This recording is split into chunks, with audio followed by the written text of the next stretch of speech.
Hello and welcome to Marketing Global Edition with me, Jasmine Montgomery. And me, Piers Guyler. Hello. So, hi everybody. So today, it feels like there is one big story, at least if you are sitting here in the UK, that is just consuming everybody's social media and everybody's kind of conversation around the water cooler. And that is the story about Brand Beckham and the kind of the bomb that Brooklyn Beckham dropped on his family a couple of days ago. Yeah, it's absolutely everywhere. You cannot not talk about it. Everyone's talking about it. Everyone's commenting on social media, and there's just so many articles from various papers and magazines. It's a big thing. You know, I think the Beckham brand has been a very, very famous, warm, lovely family brand for many, many years, and there might be a chink in it. Or is it a sham? That's how you see it. I'm not sure I've totally seen it that way, but yeah, but let's just start with, I think, because this is, we talk about brands, right? So tempting as it is to just pile in with our views of their parenting, which is quite tempting, and certainly everybody is talking about it.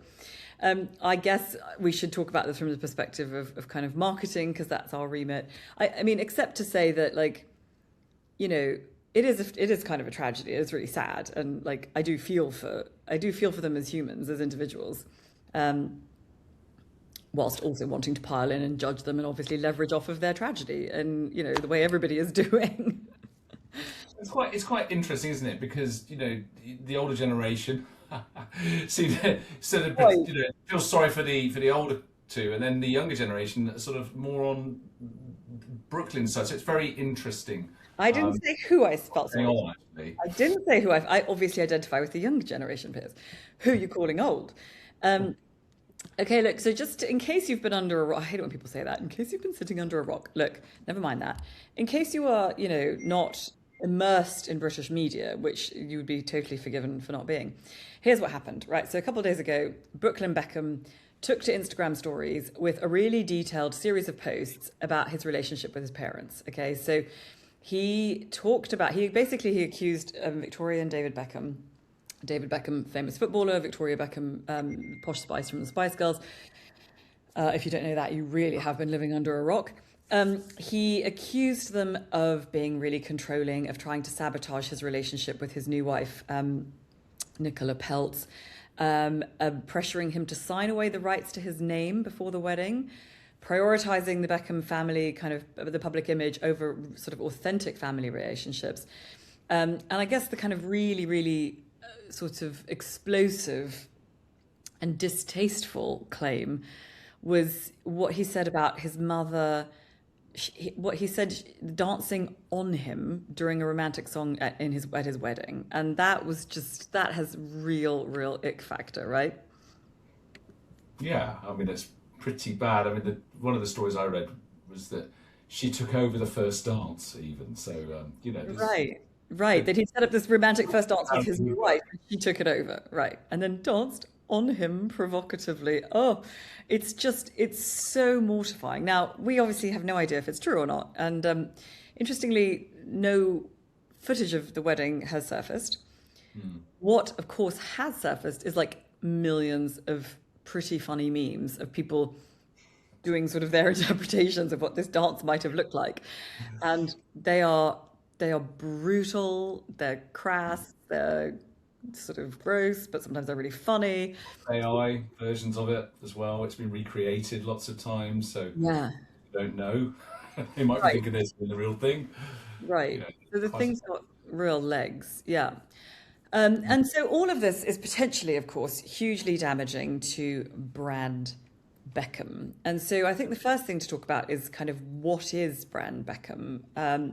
So I guess it's a sort of it's an amalgam of things, of assets and businesses that are owned or partially owned by David Beckham and by Victoria Beckham. So there are a number of things that he is known, that sort of he stands for and represents. So basically, he's got a stake in Inter Miami Football Club. He's got David Beckham Ventures.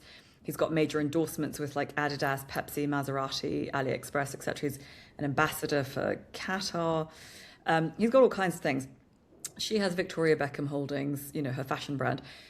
David Beckham's DB Ventures actually sold a 55% stake to Authentic Brands Group in 2022 for $269 million, which implies a total brand valuation of around 490 million. Call it $500 million. $500 million for David Beckham's brand equity. And then Victoria Beckham's holdings, that in 2024 generated 375 million, had a valuation of 375 million, having generated 112 million in revenue. And they own 35% stake in that. So that would be 130 million. And then they've got shared assets in terms of their real estate portfolio and so on. But I don't know, $500 million to $1 billion when you put it all together, right? So that's an awful lot of value that we're talking about here, right? That is. And what's that? What's fundamental to that? What's that been built on? There are all the assets and things like that, but in terms of the brand itself, it was David being this fantastic footballer who then got together with a very famous pop star. It was the couple. They were the young couple. The power couple. That, but now they've turned into this united, wonderful, perfect family, of which the kids are sub-brands, really. That is just such a great line. The kids are absolutely sub-brands. And part of one of Brooklyn's kind of complaints, I guess, is that he has been commoditized by his parents. And I think that they are the parent brand in a brand architecture. And, I think that's empirically quite inarguable, because Victoria and David have sold, they sold the baby photos. I mean, they sold pregnancy stories. They sold the first baby photos of baby Brooklyn to OK Magazine when he was born. They sold their wedding photos. They've sold basically all of the kind of baby moments from all the kids. They've sold them to OK Magazine. So and they have used their kids in photo shoots, and on social media, etc. From the very get-go, all the way through, from christenings to weddings, the whole thing has been documented, and that is part of the brand Beckham. That's the interesting thing. I think Brooklyn has, when it comes to branding, he said the brand is not authentic. He said the brand is not real. The picture being portrayed is not the truth. And that, if it was a family, well, it's a family quarrel. But when it's a $500 million brand, it's a big deal. Right, saying and something's fractured and false. Right, when somebody comes along and pulls the rug out from under you and says this brand is built on sort of inauthentic shifting sands, it's super, super interesting. I mean, when I first heard the story, I felt incredibly sorry for Victoria Beckham, because, I just feel that in our current society, anything to do with sort of incest or paedophilia is so the ultimate sort of shame space that, assuming it's not necessarily as true as he says, which is an assumption, I have no idea, then I felt incredibly sorry for her to have that, to be tarnished with that kind of a brush, because I felt it was terrible. But the more I've sort of thought about it, the more I feel like, look, if you're going to live by the sword, you're going to die by the sword. You sell your soul to that devil, and you're going to, you have to sort of take this rough with the smooth. If you want to put your family up there, families come with difficulties and rifts and arguments, that they've kind of created this for themselves. So my sympathy is, in some ways, is sort of limited. Yeah, it's just interesting what's going to happen, isn't it? I mean, do people start doubting the story? Do people stop investing in finding them interesting? I don't know what the impact will be. I really genuinely don't. No, and does it matter? I mean, is that really the essence of the David Beckham brand or the Victoria Beckham brand? I mean, Victoria Beckham, surely her brand is a fashion label. It's about it's about style and about and his brand is surely rooted in sportsmanship and good looks more than it is family man. I mean, he's a sex object even more than he is a dad figure, right? You never know. Sometimes these things, like, showing that you are fallible, Right. actually, you can be forgiven. It can make you stronger. Well, Make you stronger. it's already slightly making them stronger in the sense that Victoria Beckham's single from when she was a Spice Girl is now blowing up and has become her 2001 solo single, Not Such an Innocent Girl, has surged to #1 on iTunes singles chart. Is it used in lots of memes recently? Probably, but actually what happened was that Cruz Beckham posted it. So one of the other kids posted it on his Instagram stories during the feud, which fans have interpreted as a gesture of support towards his mum. And so everybody who's kind of backing Victoria's side of the story is playing it as a support for her. So it's blown up and it's gone to #1 on various things. I'm not actually clear. I think it's on the iTunes singles chart. I think it went to #1 on something in Ireland. Forgive me, I don't really know. But, shows like Love Island are playing the track. Everyone's jumping on it as a kind of nod to the drama. But that is a show of support, is that people are jumping on her single. And that's, if you are Team Victoria, that's a really sweet thing. But it's also yet another commercialization of all of this, even if it's not her intention to do that. I found it interesting, that sort of Team Victoria. I mean, when I first heard the story, I thought, well, I feel sorry for the parents, and it because Brooklyn is he's not talking to his siblings or anyone. He's sort of like got rid of the whole family, which makes me think, oh, nepo baby, first world problem, that sort of stuff. And I didn't feel very sorry for him, but then you sort of read a bit more, and if he has been living in total control, he doesn't believe in what they built as a brand, and he just said it's not real, then it's slightly more interesting. I mean, I'm just not convinced that the Beckham family dynamics are at the core of the brand. I think this is personally, my prediction is if they just lay low, keep their heads down, don't do anything provocative. I don't think they should respond. I don't think they should put out their side of the story.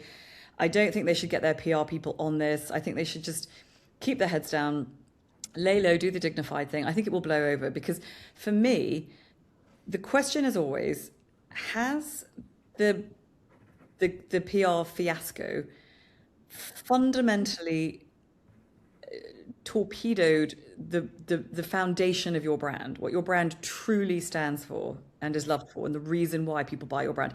And I don't think it's touched the sides on this. I don't think that people are buying into the Beckhams because of their family-ness. I don't. I think... Interesting. A lot of the papers sort of talk about them having a real family unity, and that unity has broken, and the Beckhams are bigger than just the two of them, the two powerhouses.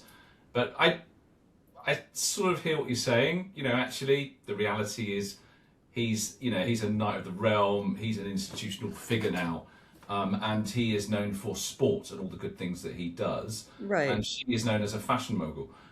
What do the kids actually do? I don't think anyone's not going to wear her dresses because her kids are mad at her. I mean, maybe his sponsorships are more at risk, because certainly if it came out, I mean, if this tips into sort of abuse or, anything really problematic, then that's an issue, because then you have to sponsors have to look at, but, just because a family's had a row, I don't see that as being the core of the brand DNA. Okay, so when it comes to Beckham, you're right. They have the fashion and the sport. They are famous parts of the brand themselves. But when you talk about those other family brands, like the Kardashians, the Smiths, the Osbournes, what have they got? And my question to you, Jasmine, is the celebrity family brand something that can survive in 2026? Well, I think the thing about the Kardashians is, right now, if this were them, they'd be monetizing the chaos. I think we're talking about this. No, I know. I absolutely cannot bear the Kardashians. I cannot bear them. Actually, we may do a podcast on Kim Kardashian at some point because Hannah thinks she's a terrific brand, and I just, oh my God.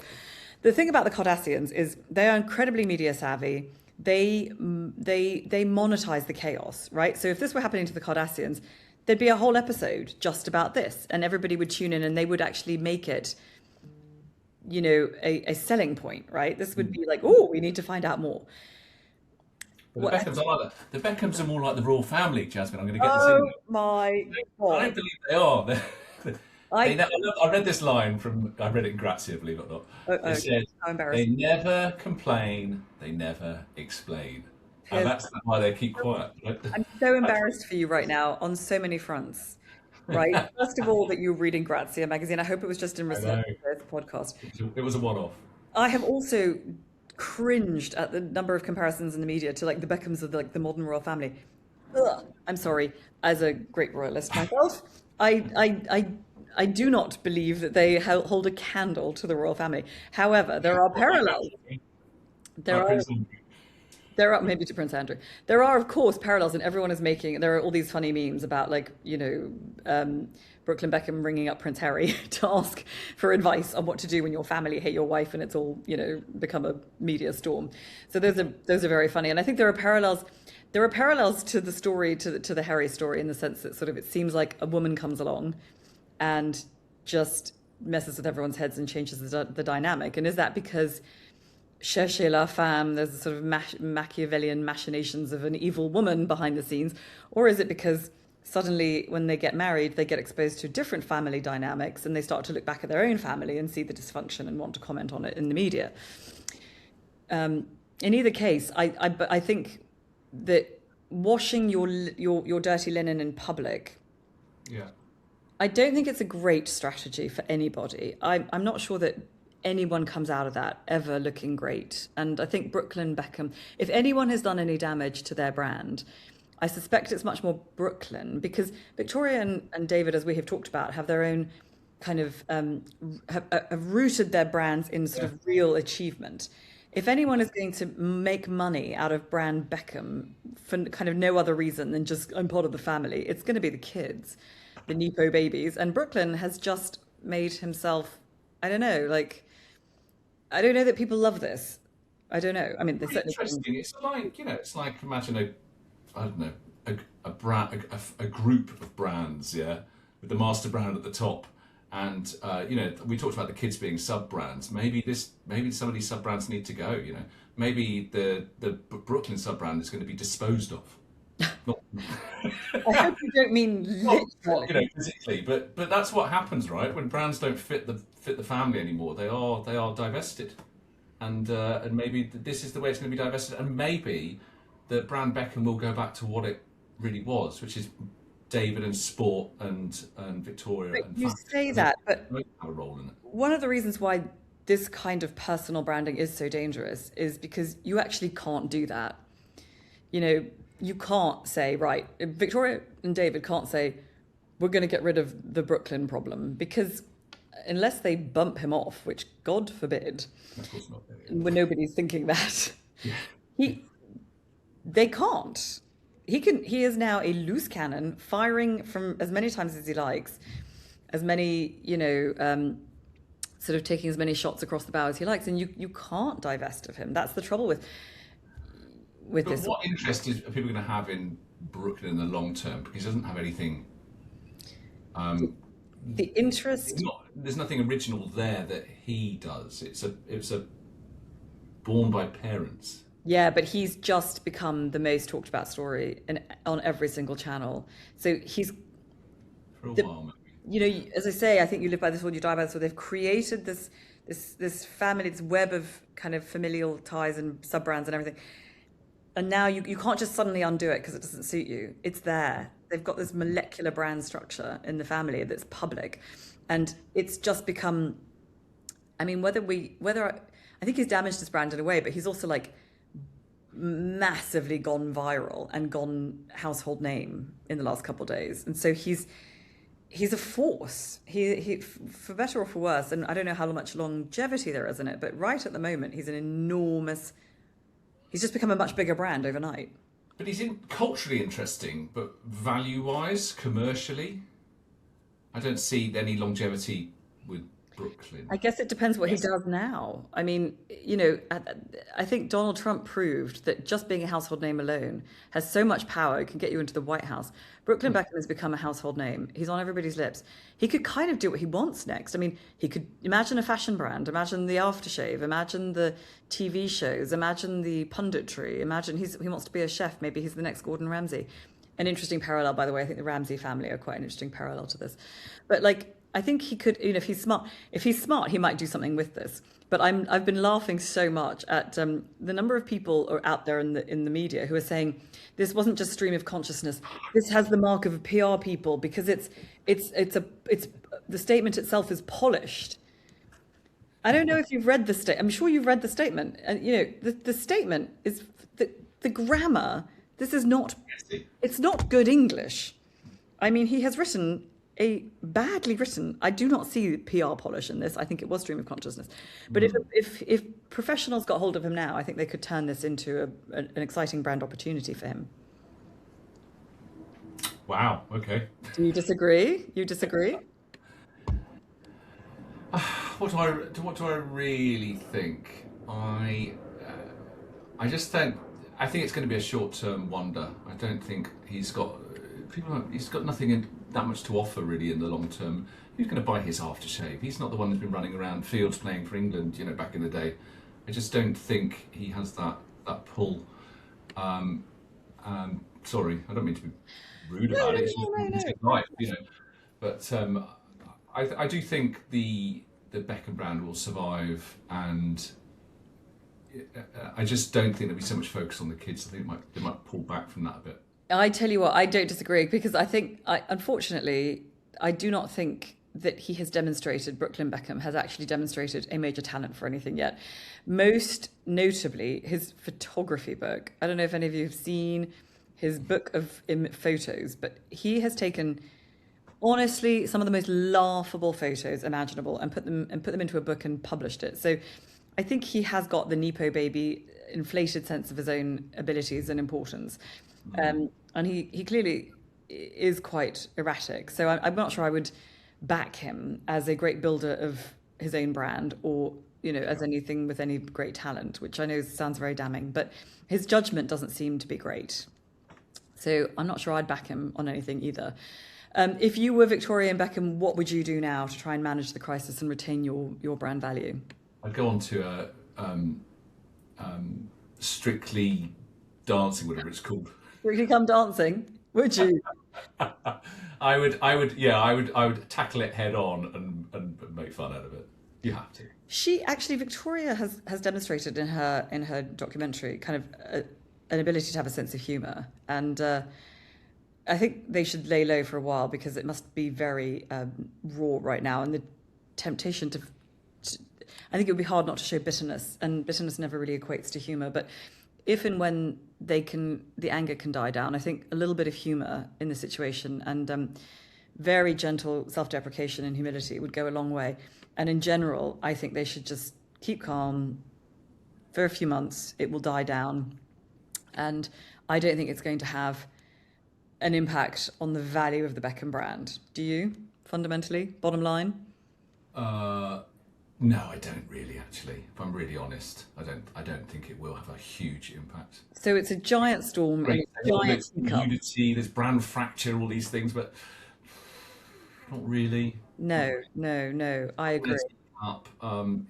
I feel sorry for them. I genuinely feel sorry for them. Yeah. For them. It's sad that it's like everyone's talking about it, but I think the brand will hold, and I think they might just focus in a little bit more on the core of what they're really good at and what they know, and I think we'll see less fluff around the family, and I think that's a good thing. Yeah, I mean, I have to say, I would love to never see again any parent posting on social media a happy birthday to my darling child, I love you so much, you're so wonderful. Like, put it in a card and give it to them one-on-one. Don't send it to 33 million followers. It makes me want to throw up into a bucket. I'm so sick of it. And they do that. Both of them do that on their socials. I think that I agree that this isn't going to be a huge, have much impact on them, but I think it might be a kind of a salutary lesson to other celebrities who are thinking about commoditizing their children in this way, that it's a very risky, tricky thing, because children grow up into adults with their own opinions and their own ideas. Hence like the title is, brand versus blood, I suppose. What's more important? And I think, if you are making some decisions by marketing your family, you're making some decisions that could backfire in the future. Yeah, and I think if Brooklyn's post is, I think he has got some genuine argument in there, which is worth listening to, about why it could be quite distressing for a child to be commoditized in that way, and why when he's a grown up he might look back and resent it. Yeah, and the authenticity economy that we now live in, we should be a bit more real and caring and not so false. And he's really pointing that brand out as being a bit controlling and false and not nice and real. I think one of the things that everybody, including myself, have enjoyed so much about this story is the ability to adopt a moral high ground. If I'm really honest, that has been one of the great joys of this story. But meanwhile, having joined the pack in shamelessly exploiting the media fury around this story, I also wish them all well and hope that that things get better in the future. Yes, absolutely. Right. Well, that's all we've got for today. Thank you very much for listening. I will be coming to you next week from Dubai, where I am going on a business trip, I think. Exciting. Yes. All right. Thank you all very much. See you next week. See you next week. Marketing Global Edition is sponsored by Adsy, the ad generator for small businesses that serves you effective and affordable ads in seconds. And by 7 Brands, the international advertising and branding agency that has worked with clients around the world from Coca-Cola to Facebook.